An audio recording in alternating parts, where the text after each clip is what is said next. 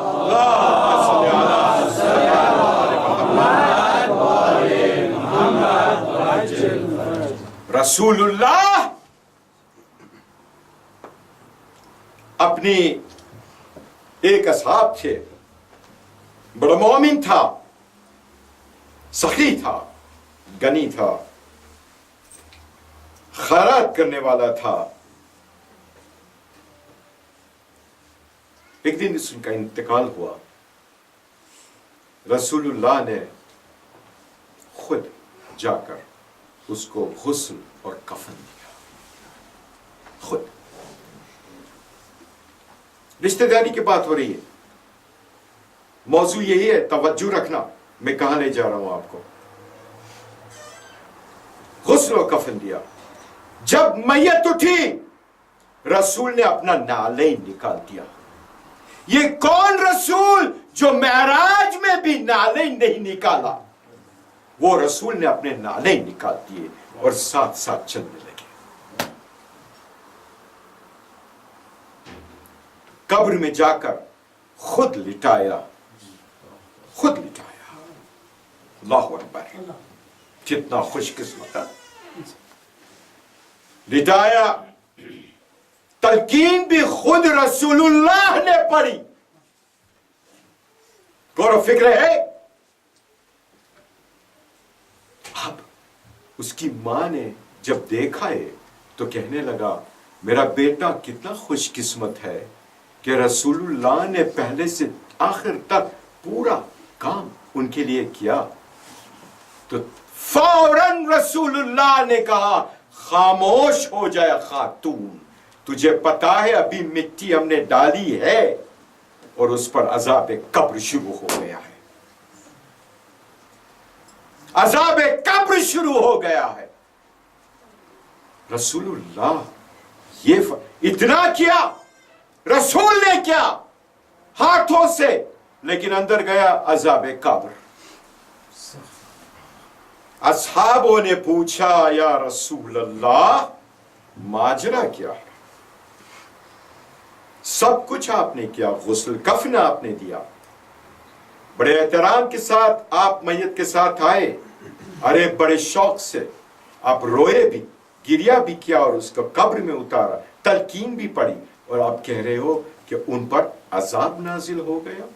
کہا اس کی وجہ ایک ہی ہے, اس کے گھر کی اندر جو رشتہ دار تھے, ان کی بیوی بچے اور رشتہ دار, ان کی ساتھ بہت بری صحبت تھی, بہت برا برتاؤ تھا, غصے والا تھا.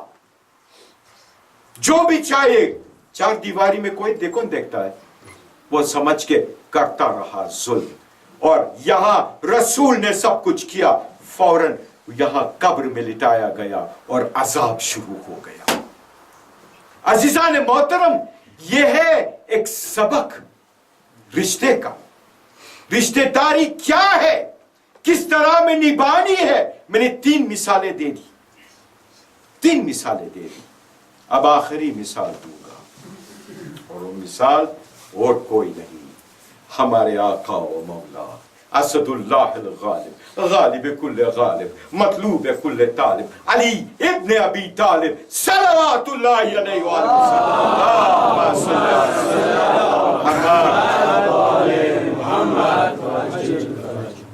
علی مدینے میں ہے، رشتہ داری کی بات ہو رہی ہے، دیکھنا علی اور رشتہ داری انہوں نے کیسے سکھایا ہمیں۔ مدینے میں ہے، اس وقت کا جو خلیف تھا، خلفاء تھا، وہ اپنے گھر میں بیٹھا ہے، لوگ آرام سے اپنی زندگی بسر کر رہے ہیں۔ ایک زلزلہ ہوا، ارتھکویک، زلزلہ ہوا، جو کچے مکان تھے وہ گرنے لگے، لوگ یہاں سے وہاں پریشان ہونے لگے، کہاں چلو ان کے پاس جو ہمارا امیر ہے، کس کے پاس بھاگنے گئے؟ خلفاء، ان کے خلفاء کے پاس گئے، خلفاء کو دیکھا کہ وہ تو تیار ہو کر وہ باہر نکلا ہے، اور کہا آپ کہاں چلے؟ کہا آپ میرے پاس آ رہے، کیوں آ رہے؟ آپ امیر ہو، میں امیر المومنین کے پاس جا رہا ہوں کہ ماجرا کیا ہے۔ تو سب جا کر امیر المومنین علی ابن طالب کے گھر پہ گئے اور وہاں آنگن پر ٹھہرے، کیونکہ علی زلزلہ ہو رہا ہے لیکن وہ عبادت میں مبتلا ہے،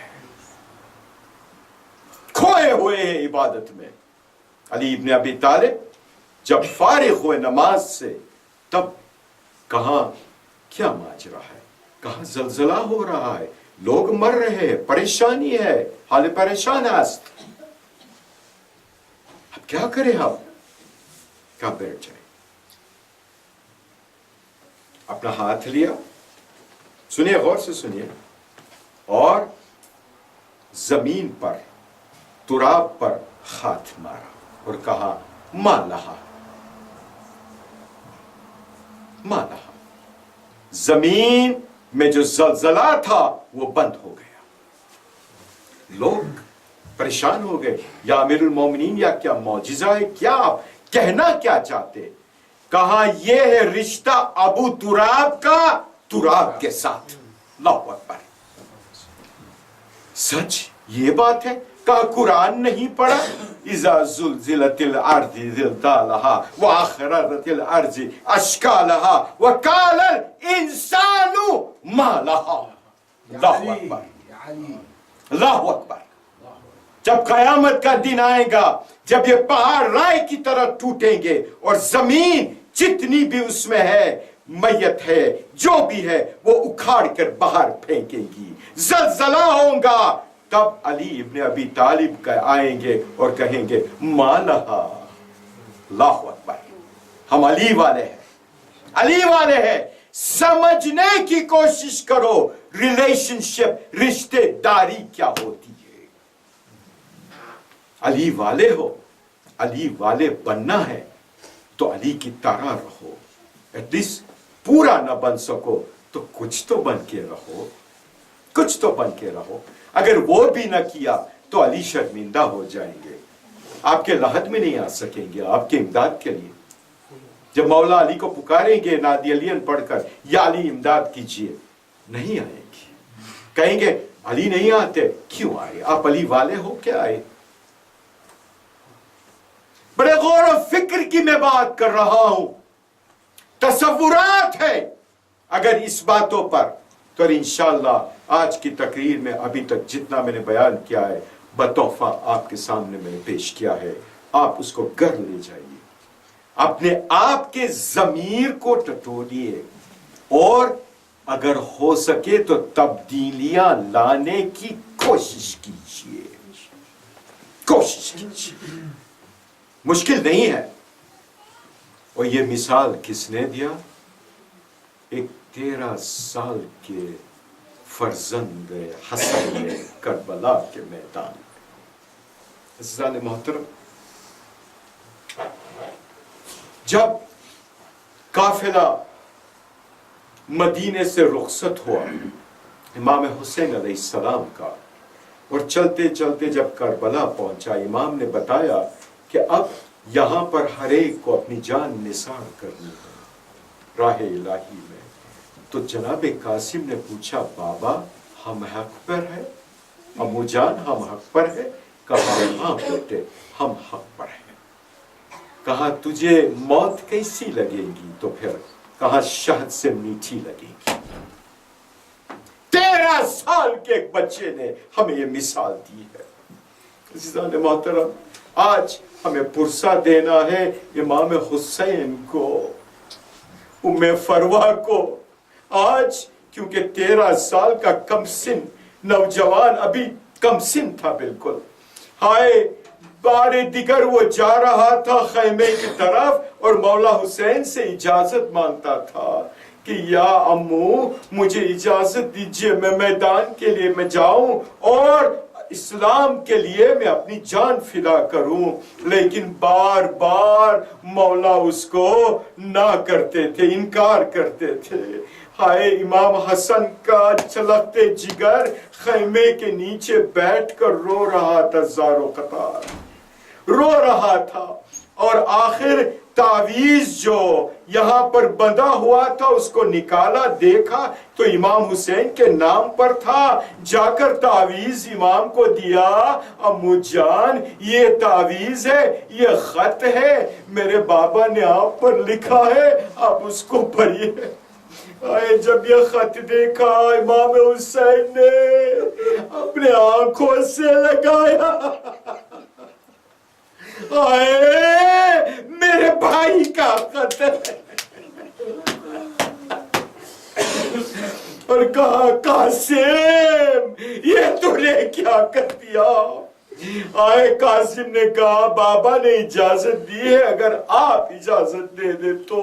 کہا بیٹے پہلے جا کر تیری ماں سے اجازت مانگ لے. آئے قاسم گئے اور اپنی ماں سے اجازت مانگ لی. ماں نے اجازت تو دی، لیکن کہا بیٹا تیرے بعد کس کے سہارے رہو گی؟ میرا ایک ہی سہارا ہے، تو قاسم. اجازت ملی، مولا کے پاس آئے. مولا نے بڑی حسرت بری نگاہ سے قاسم کو دیکھا اور کہا بیٹے تجھے اجازت چاہیے، تجھے مل چکی، اب میں تجھے تیار کروں گا. ارے ایک ایسا کفنی پہنایا جیسے میت کو پہناتے، اس کو جگہ جگہ پر چاک کر دیا مولا نے. آئے اور پھر ایسا امامہ باندھا جیسے میت پر باندھی جاتی ہے. ارے قاسم کو اپنے ہاتھوں سے اٹھایا اور گھوڑے پر سوار کیا.